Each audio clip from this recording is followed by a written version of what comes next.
Grab your Bibles, open them up with me to Genesis 49. Genesis chapter 49 is where we're going to be. Let me invite you as well to go ahead and grab your journals if you brought them. I hope you have and have been able to bring them. We're on page 35 of the journals. If you don't have one, here's the QR code. We'd love for you to be able to download this and be able to walk along with us. Let's just say maybe you have not had the opportunity to be with us in the midst of this 9-week series that we're finishing up today, looking at the topic of leadership. I want to just encourage you, implore you to go back and to listen to some of the messages and to be able to gather along with us, because our goal is that we as a church would go on a leadership journey, because I believe everybody in this room is a leader.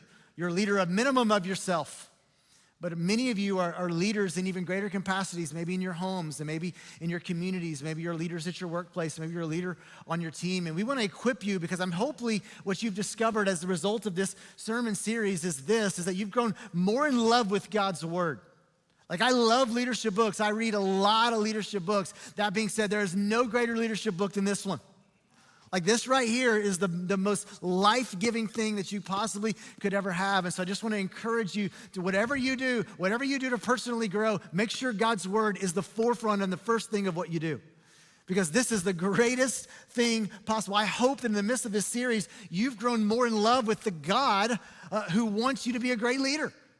That you've followed after him. You've seen that his purposes and ideas for what he wants in your life, if you align it with his will, man, it's a place to be. What you also have seen in the midst of this series to Joseph is this rise and this fall, and this from the pit, and he's in the palace, and it's back and forth, and we've been able to see God has been faithful the whole time.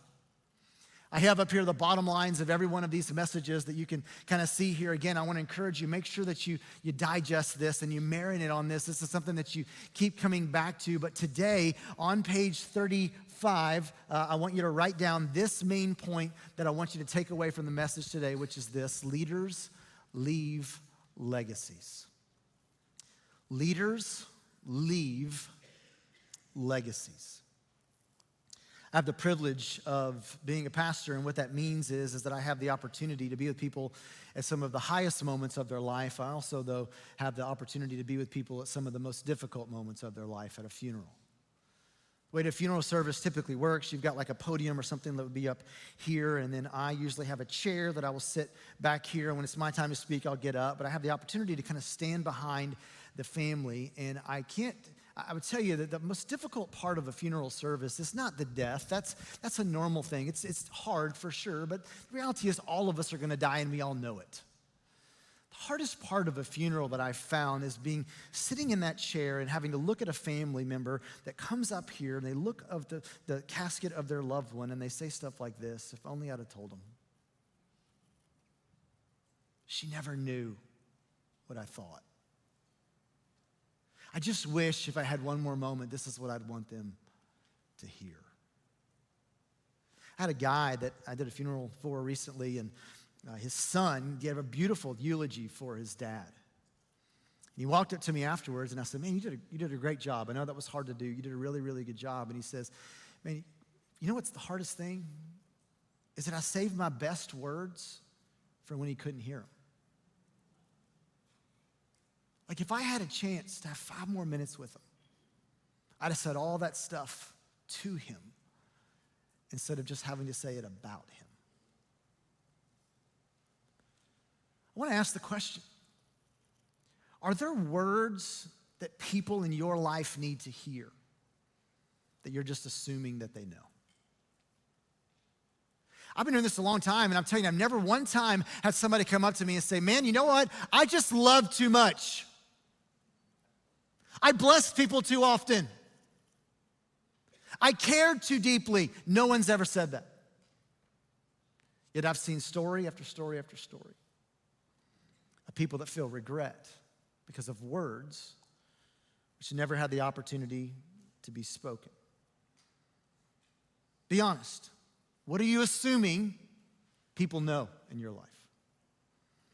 Your kids, your spouse, your friends, your coworkers, your team. What crucial words are you not saying because you think that they are implied? Make sure you understand this truth. Assumed love is not experienced love.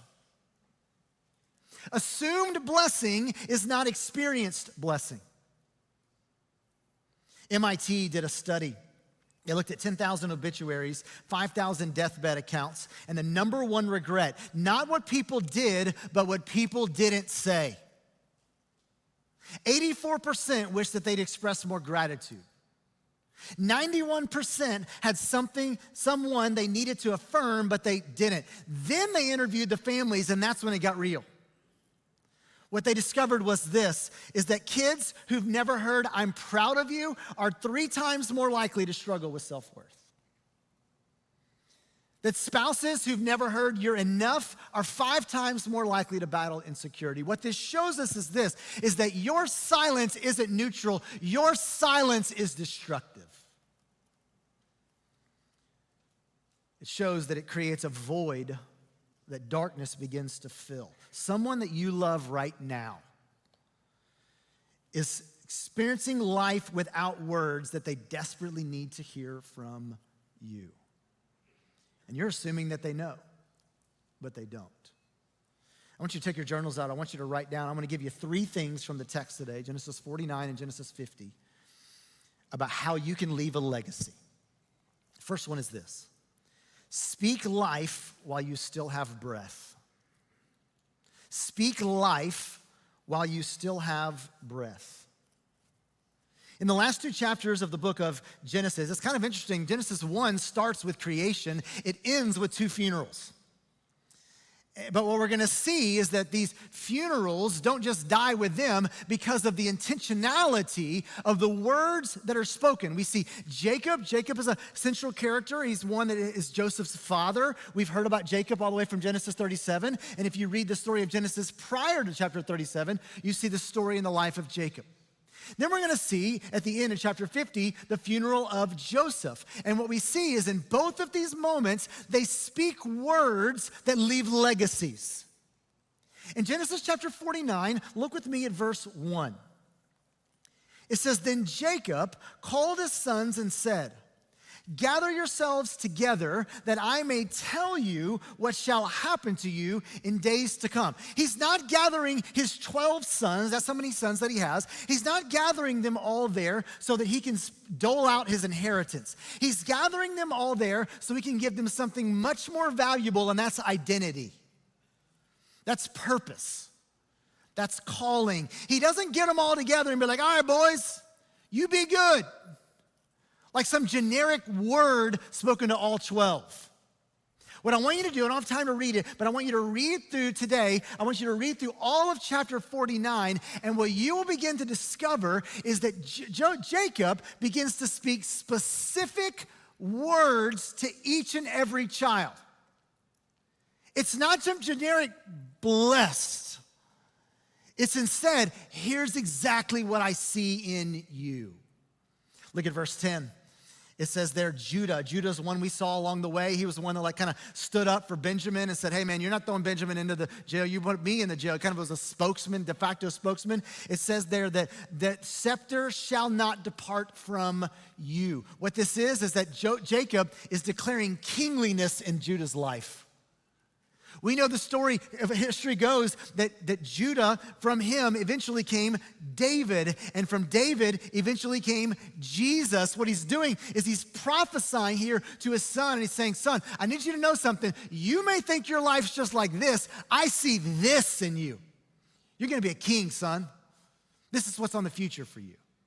Skip down to verse 22. Joseph, the main central character, we see that he is a fruitful bow. The word bow means branches. What he's saying is this, is that Joseph, I need you to know this, you've been faithful, and you're gonna have fruitfulness come from your faithfulness for generations to come. Look at verse 3. Reuben, remember Reuben? Reuben was an interesting character. Genesis 37, Reuben actually is one who tried to defend them not killing Joseph, which is a good thing. The problem was, prior to that, Reuben is the one who slept with his father's concubines, disgraced the whole family. And so what does Jacob say to him? He tells him, "You are unstable as the waters." Is that a hard word? Yes, it is. But at least Reuben knows where he stands. Let me make this clear to you. I want you to see, before you get all weird about hard words, even correction spoken in love is better than affirmation that is never spoken. How many times do you see people who just kind of ice them, ignore folks, and you kind of wonder, do they even notice me? And Reuben had the benefit of knowing, man, my dad is saying, hey, I see you, Reuben. I know what you did. You should need to do better. And he gave him that specific word in his specific situation. What does this mean practically? This means in your home. Your kids don't need to just hear, I love you. That's very important. But your kids need to hear, I see God's wisdom in you. Your kindness reminds me of Jesus. God has given you a gift for leadership. Whatever specific thing you see in your kids, you speak blessing into them. Men, what this means is that you don't just tell your wife, thank you, which you need to do a lot more than you probably do, all right, if you're anything like me. What this means is you tell your wife, you bring so much joy and so much life to our home with the way that you serve our family. This is not just blessing. This is, I see this in you. This is what I want you to hear, man. I notice this in you. When it comes to your workplace, that employee who always delivers, when is the last time that you told them how much they add value? Not just good job, but hey, your attention to detail makes this whole thing, makes this whole team way better. I remember talking to a CEO friend of mine, and he told me that he lost his best employee. I said, man, what happened? Get a better offer? Did they go somewhere else? And he said, no, honestly, I lost her because she didn't feel valued. I said, what do you mean she didn't feel valued? He goes, man, I'm telling you, we would not be able to survive without her. The problem is, I never told her. Folks, in your small group, that person who's quiet, always comes into your small group and shows up faithfully every week, maybe doesn't say a whole lot, do they know that you see them? That person who always serves, do they know that you notice? Your small group leader who puts in the time and effort to prepare to teach, do you let them know how much you appreciate that, or is it just assumed? Folks, our church, man, I love our church. I'm just telling you, I love our church so much. I've jokingly said, but it's so true. I would come here even if they didn't pay me to come here every week, all right? Like, I love this place. I do, I love it. Our family, we love this church. We love the ministry of this church. And the reason why this church is so amazing is because of you, the people of the church. But let me ask you, when is the last time you went up to a member of the church and just said, hey man, thank you for what you do every week? I notice it every single time. Like you're always at the same door, or you're always meeting me in the parking lot, or man, you're I've never once gone to the coffee and it not been there, and I just realized you're the one that makes it happen. What I want to encourage you to do is to not just assume blessing, but speak it while you can. I want you to take your journals out. I'm going to give you some homework this week. I want to give you some heads up, all right? Some of you are like, homework? I don't want to do homework at church. You need to do this. If you do this, it'll bless your life. Okay, I've got some homework for you to do this week. I'm going to have some homework for you to do this month. And I'm going to have some homework for you to do before the end of the year. The first one is the homework for this week. I want you to speak a specific blessing. And I want to give you 3 different people to do it to. First one is this. I want you to speak a specific blessing to someone in your family. Someone in your family. Oh, they know, I promise you. Even if they know, they want to hear it. Second one I want you to do is someone in your friend group or maybe someone at your workplace. Speak a specific blessing to them. And then the last one would be someone in this church. Before you leave here today, you just go to somebody in this church, somebody that you see all the time, somebody that you notice, somebody that checks on you and asks how you're doing, and you just assume it, and it's happened so often that you don't even think about it, but you can go to them and say, hey man, thank you for doing that. You have no idea. This is what it means to me when you do this. By doing this simple act, you are going to change somebody else's life. If Sunday comes around and you haven't spoken these blessings, next week, you've chosen to live another week in uncertainty, and that's on you, and I'm going to ask you to not make that decision. But instead, assumed love is not experienced love. People shouldn't have to die to hear what you think about them. Remember, leaders leave legacies, and they do that by speaking while they can. Speaking life is powerful, but what happens when life has been painful? How do we bless when we've been broken? I want you to kind of see the nature of what happens here. Write this second thing down. Another way that we see in this text that leaders leave legacies is number 2, show God is always working for good. show God is always working for good. At the end of chapter 49, kind of going into chapter 50, what we're going to see, I want you to again read this on your own. You're going to see the beginning of a funeral service because Jacob, his last dying request to all of the brothers was, hey, I want you to take my bones and I want you to bury me back in Canaan where I came from. And so they agreed to do that. And so you begin to see him die after he'd spoken this blessing over all of his family. And then they take him all the way back to Canaan. They have this very elaborate, long funeral service that takes place.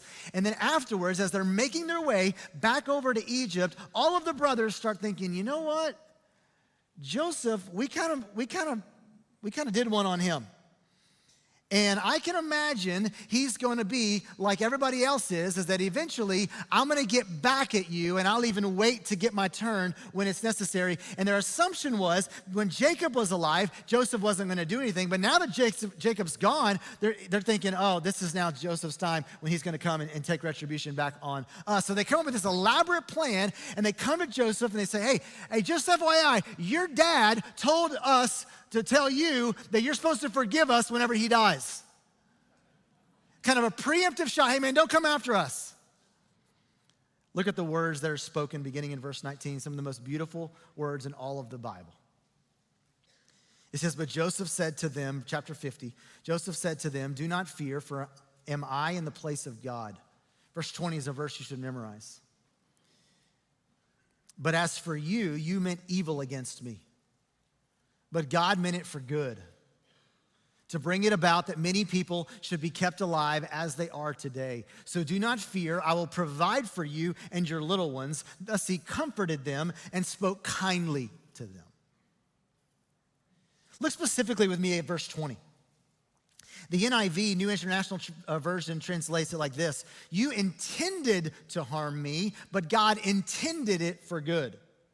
The ESV, the one we just read, says, you meant evil against me, but God meant it for good. The Hebrew word translated intended or made is the word hashav.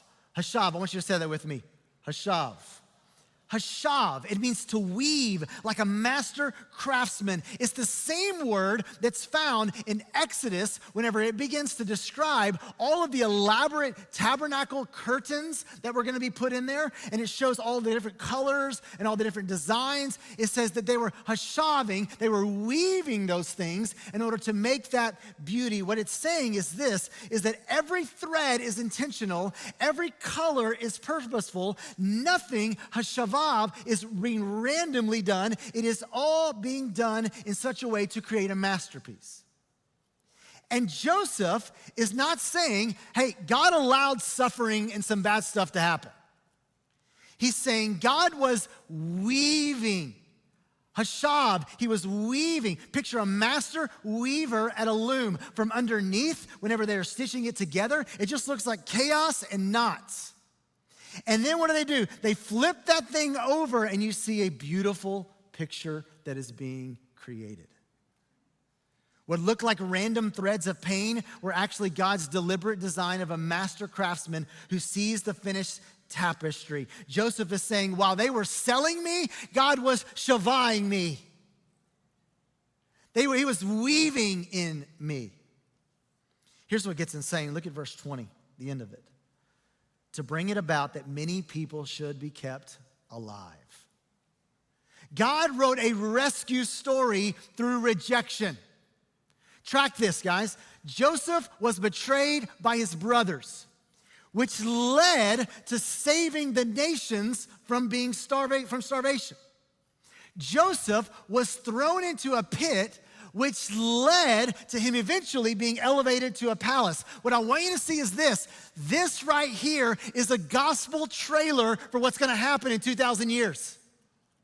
Because think about it. Jesus was betrayed by his brothers, his disciples, and it led to him saving humanity from their sins. Jesus was thrown into a grave. He then rose from the dead, and it says that it prepared an eternal palace that you and I would get to live in, and we all know we don't deserve to live in a palace. What I want you to see is this: the cross looked like evil was winning, cosmic injustice, murder of the innocent, but God was kavaying, and he was weaving salvation through crucifixion. Folks, if God can turn the worst Friday ever into Good Friday, he can transform your worst day too. That is why you can trust God's sovereignty. Not because life's a Hallmark movie, because it's not, but because the God who wove redemption through the cross is weaving purpose through your pain. We got to never forget this. God is sovereign and God is good. And if these two things are true, then we got to change the narrative about our pain and our struggles. Romans chapter 8, verse 28 says this: "And we know that for those who love God, all things work together for good, for those who are called according to his purpose." Let's get practical. Let's get real. Your divorce? Is it your mom ruined everything? Or is it God's writing a story I don't understand yet, and I'm just going to walk through it? Your job loss, is it corporate greed? Or is it, hey, I'm not sure what it is, but I do know this: God seems to be doing a divine redirect, and I'm going to trust him. Your diagnosis: God abandoned me? Or is it God is still good, even in this? And I think back on my own life. I think back even on just my time since I've been back in Houston. Man, there was times when it was just crazy hard. It was painful. I remember back as I journal and just look back and see how I was asking God just to quicken it, make it go away, like fix it, change it, improve it. Man, as I stand here today, coming off of the ministry week that we've just experienced in the life of our church, so filled with gratitude and just overwhelming joy in my heart, I look back, you know what I see? Havah. He was weaving.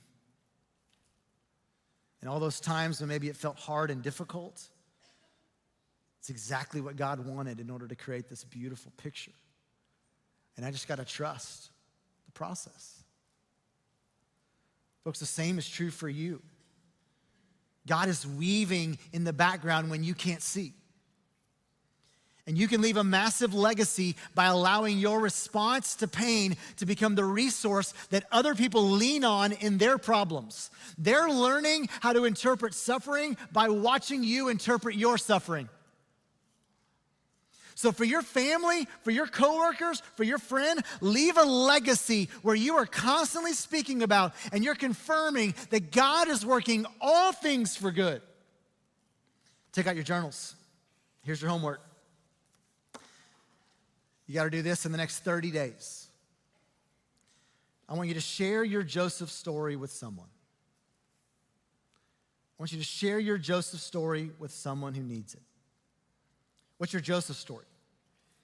It's where you've seen God weave good from garbage. Where has rejection in your life led to redemption? Find something going on, someone going through it right now, and share your story. Here's the key, though. Don't just meet with them and share your story and just say, hey, man, it's going to get better one day. It may not. But connect that to the greater story, which is something like this. The same God who used the cross for salvation has used this crisis in my life to transform my life and make me different. Give people a theology that can handle real life stuff. Who needs your story? Set up that coffee meeting, make that phone call, do it this month. Leaders leave legacies. Keep reading. I want you to see the third way in this passage that we can see how leaders leave legacies. Skip down with me at the end of the chapter to verse 24. It says, and Joseph said to his brothers, I am about to die, but God will visit you and bring you up out of this land to the land that he swore to Abraham, to Isaac, and to Jacob. Then Joseph made the sons of Israel swear, saying, God will surely visit you, and you shall carry up my bones from here. So Joseph died, being 110 years old. They embalmed him, and he was put in a coffin in Egypt. Let's set the scene up, okay? Joseph's 110, great-grandkids sitting on his lap. His family's been in Egypt for 93 years. They're comfortable, they're successful, they're set. This is when most people try to coast. And what does he do? He instead says, verse 24, he drops a bomb. I am about to die, and God will surely visit you and bring you up out of this land. They've got to be sitting here thinking, why would we want to get out of this land? We run this place. Like, we're in charge. Why would we want to leave? Like, everything's at our disposal. We don't want to leave Egypt, but Joseph sees further. He knows that comfort isn't permanent. He knows a Pharaoh is going to come who's not going to know Joseph and is not going to be as friendly to him. He knows that prosperity that they're experiencing is eventually going to become slavery, so he prepares them.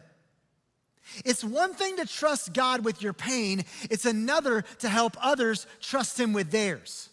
Especially people that you'll never meet, which leads us to the third way to leave a great legacy. Here's number 3, create lasting vision. Create lasting vision. Joseph does something here that separates legacy leavers from everyone else. He speaks into a future that he'll never see. He prepares them for problems that he'll never face.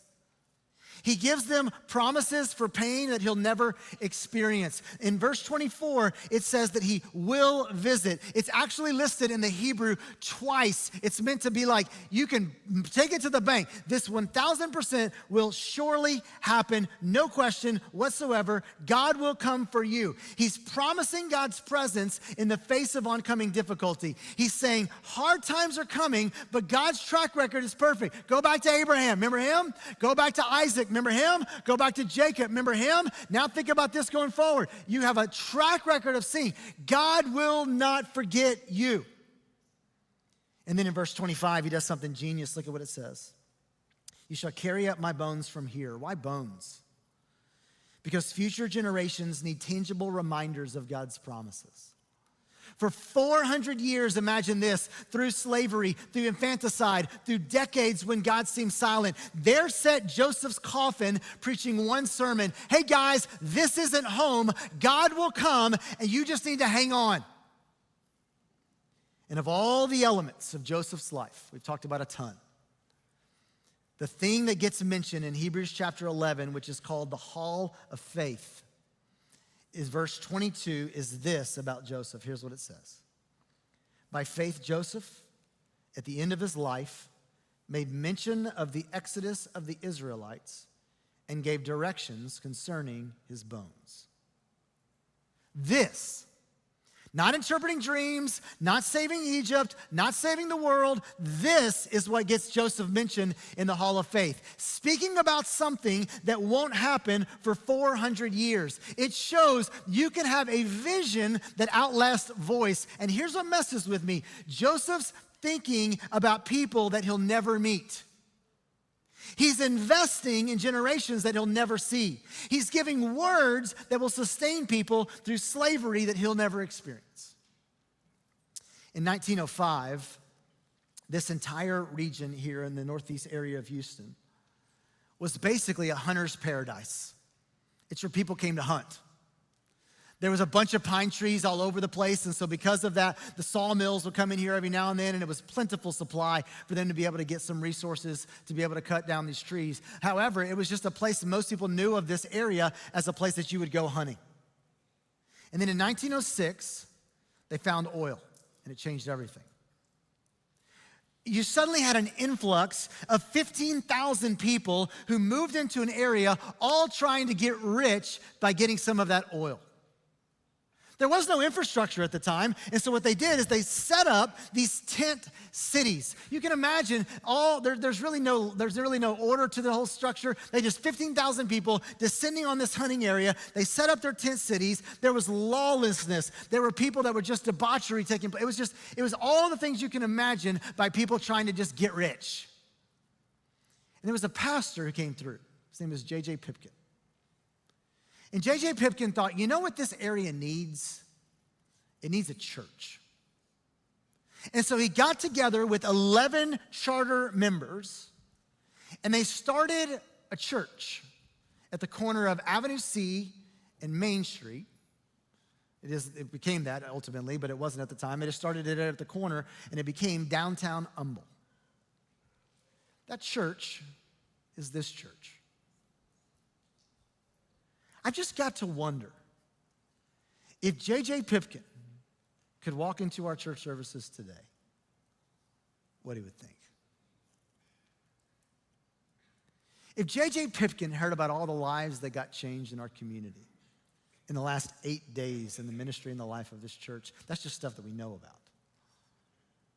Do you think he would have any clue that God was going to do that? He did it primarily just to make sure that people wouldn't kill each other while they were trying to find oil. And what he did is he planted a church that has planted many other churches. It's going to plant many other churches. And a church that has disciples, that have raised up disciples, that have raised up future disciples to allow us to have massive impact in all of Northeast Houston and beyond. It makes me wonder, what am I doing that's going to matter in 120 years? What are you giving your life to that's going to outlast you? Like, what would it mean if we actually embrace the idea and the calling of living, not just for our immediate generation, but for like multiple generations down who won't even know who we are? Like, what would it look like if I parented in such a way where I wasn't just trying to raise my kids, but I was trying to raise my kids' who will never know my name? What would it look like if I prayed in such a way that my family generations would be living on the prayers of a dad multiple years ahead of them? And I truly believe God for that. What would it look like for you to speak words that outlasted you a century from now? What does it mean for you with your finances, not only to take care of yourself, but to use your generosity to go and impact generations after you? Folks, what I want to ask you to do is take out your journals. Last one. Last assignment, last homework assignment. Before the year ends, what I'm going to ask you to do is create something that outlasts you. Create something that outlasts you. Maybe you got some major milestones coming up in your friend's life or your family members' lives. Why don't you write them a note, not just that you are congratulations and all of those types of things, but instead, why don't you write, hey, here's what I see in you, here's what I believe for you down the line. What if you recorded your testimony? What if you write out your God story, how you met Jesus when he proved faithful? What if you shared that with your family and allowed that to be a legacy thing that keeps long after you're gone? What does it look like for you to maybe create a family mission statement? This is what we're going to be about. This is what we're going to do.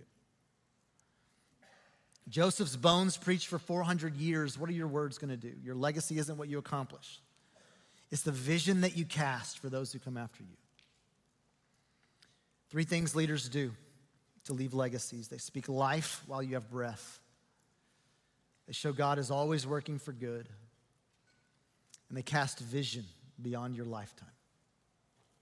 Some of you may be sitting here and thinking, Chris, I've already blown it. I got way too much unsaid. I got way too much time wasted. It's just way too late. I want you to remember Joseph's brothers. By every metric, they'd ruined everything. They sold their brother. They destroyed their family, decades of guilt. But God was Havaying. He was working. He was weaving. And what looked like the end was actually the beginning. Their worst sin became the pathway to salvation, not only for their immediate family, but for all of the nations. This is the gospel. The cross looked like game over. The disciples scattered, hope was dead, but God was weaving the greatest comeback story that has ever been told. The murder of Jesus became the salvation of humanity. The worst thing possible became the best thing possible. The same God who transformed Joseph's rejection into rescue is the same God who can transform Friday's crucifixion into Sunday's resurrection, and it's the same God who can transform your regrets into his redemption. Right now, today. Thank you so much for joining us this morning. We can't wait to see you next week for any of our services at 8:30, 10, 11:30, or Espanol at 1 o'clock.